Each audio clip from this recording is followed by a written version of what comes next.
नमस्कार दोस्तों, कैसे हैं आप लोग। उम्मीद है आप लोग अच्छे से होंगे।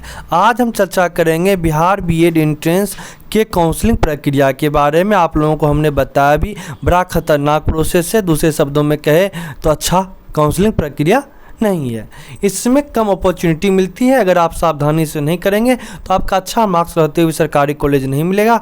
जो लोग काउंसलिंग प्रक्रिया को समझकर काउंसलिंग करेंगे उनका क्या होगा, उनका अगर 2-3 मार्क्स कम भी है तब भी उनको सेकेंड राउंड में सरकारी कॉलेज मिल जाता है।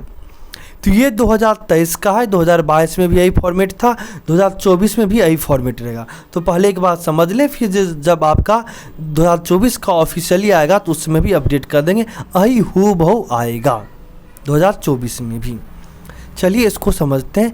2 वर्षीय बीएड कोर्स में प्रवेश लेने के लिए इच्छुक सभी सफल आवेदकों के लिए काउंसलिंग के लिए पंजीकरण आवश्यक है। सिंपल सा बात कर रहा है कि आपका जब रिजल्ट आ जाता है तो आपको कुछ टाइम मिलेगा। उस टाइम के अंदर अगर आपको एडमिशन लेना है तो रजिस्ट्रेशन कराना है। क्या कराना है?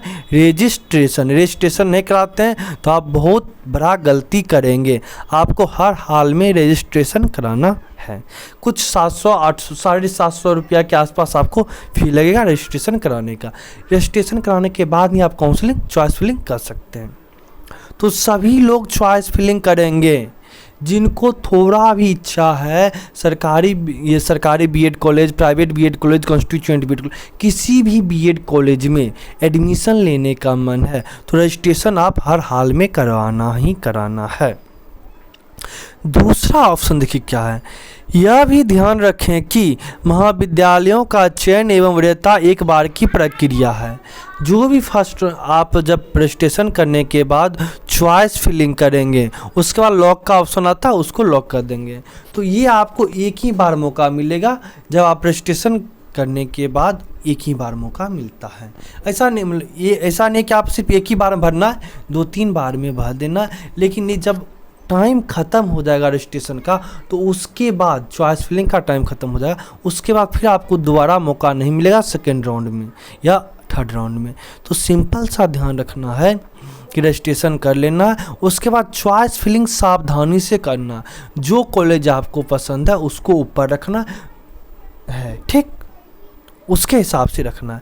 अब तीसरा बात कि इसीलिए सबसे खतरनाक बात, एक बार किसी अभ्यर्थी को कोई महाविद्यालय आवंटित हो गया है तो उन्हें आगे की काउंसलिंग में शामिल नहीं किया जाएगा। वहीं पे लोग सबसे कंफ्यूज करते हैं और मात खा जाते हैं, हार जाते हैं अच्छा मार्क्स रहने पे भी। अब इसको आप डिटेल से समझिए। एक बंदा का मार्क्स था 85 और एक बंदा का मार्क्स था 83। अब देखिए, अब दोनों में से इन्होंने क्या किया, 83 वाले ने मात्र 4 गवर्नमेंट कॉलेज डाला क्योंकि इस बेचारे को सिर्फ गवर्नमेंट कॉलेज लेने की इच्छा थी। 85 मार्क्स वाले को भी इच्छा था कि हमको कॉलेज मिले, गवर्नमेंट का इच्छा था, लेकिन वो बेचारा, उनको काउंसलिंग की प्रक्रिया में पता नहीं था। तो बेचारा क्या क्या खुशी 4 को गवर्नमेंट कॉलेज दे दिया और 2 को प्राइवेटो कॉलेज दे दिया, ठीक। और फर्स्ट राउंड में कट ऑफ चल गया गवर्नमेंट कॉलेज का 86 मार्क्स। अब देखिए, ना 85 वाले को गवर्नमेंट कॉलेज मिलेगा ना 83 वाले को गवर्नमेंट कॉलेज मिलेगा। लेकिन ये जो तो नीचे प्राइवेट कॉलेज दिया है वो कॉलेज भी उसको तो मिल जाएगा 85 मार्क्स। अब 85 वाले को प्राइवेट कॉलेज मिल गया। अब इस 85 वाले के पास ऑप्शन है, या तो वो एडमिशन ले, नहीं तो इस साल एडमिशन उसका होगा ही नहीं क्योंकि उसको सेकेंड राउंड में मौका नहीं मिलेगा। लेकिन 83 वाले को कॉलेज नहीं मिला, सिर्फ 4 गवर्नमेंट कॉलेज डाला हुआ था, इस कारण से उसको नहीं मिला। अब क्या, बेचारे को सेकेंड राउंड में गवर्नमेंट कॉलेज मिल गया। हक इसका था लेकिन हक इसको मिला। काउंसलिंग चतुरता है। आपको रैंक कार्ड का एनालिसिस करना पड़ेगा। ऐसा नहीं कि आपको मतलब कि कब रिस्क लेना है कब रिस्क नहीं लेना है। अब मान चलिए कि 75 मार्क्स वाला के रिस्क ले लिया, सिर्फ गवर्नमेंट कॉलेज डाल के छोड़ दिया, उसको फर्स्ट राउंड में नहीं मिला, सेकेंड राउंड में नहीं मिला, थर्ड राउंड में नहीं मिला, इस साल उसका भी एडमिशन नहीं हो पाया। अगर सही से करता तो प्राइवेट मिल जाता। तो इसलिए इम्पोर्टेंट है कि आप अपना रैंक कार्ड जो आएगा उसमें जितना रैंक है उसके हिसाब से आपको हम बता देंगे कि कैसे चॉइस फिलिंग करना है। चलिए अब आगे बढ़ते हैं। अब यहाँ पे देखिए, यहाँ पे क्लियर लिखा हुआ आरक्षण रोस्टर केवल सरकारी और अंगीभूत महाविद्यालयों में ही लागू है। जो रिजर्वेशन क्राइटेरिया है वो सिर्फ गवर्नमेंट कॉलेज और कॉन्स्टिट्यूएंट कॉलेज में ही लागू होता है, प्राइवेट कॉलेज में लागू नहीं होगा। प्राइवेट कॉलेज में सिर्फ यूआर रैंक पे एडमिशन होता है, जनरल रैंक पे एडमिशन होता है। यहाँ पे आपको CML के रूप में मिलेगा। अगला है अल्पसंख्यक महाविद्यालयों में 50% सीटें संबंधित अल्पसंख्यक अभ्यर्थियों के लिए आरक्षित हैं। ये जो माइनॉरिटी कोटा से आते हैं, जैसे मुस्लिम हो गए तो उनका मुस्लिम कॉलेज है तो उसमें 50% रिजर्वेशन होता है मुस्लिम लड़कियों के लिए, मुस्लिम लड़कों के लिए उस कॉलेज में। देखिए 6 ऑप्शन, एक या सभी विश्वविद्यालयों से कम 3 कॉलेजों का चयन करना अनिवार्य है। कम से कम आपको 3 कॉलेज चॉइस फिलिंग करना है, ये हमको सबसे घटिया रूल है। अब मान चलिए कि हो सकता था कि 3 कॉलेज गवर्नमेंट चूज किया, उसको पहला कॉलेज लेने की इच्छा था लेकिन थोड़ा सा कम मार्क्स रहा, तीसरा नंबर वाला गवर्नमेंट कॉलेज दे दिया और सेकेंड राउंड वाला को उससे कम मार्क्स पे भी मिल गया वो मनपसंद गवर्नमेंट कॉलेज। तो ये प्रक्रिया का कोई उपाय नहीं है, ये सबसे खराब बात है।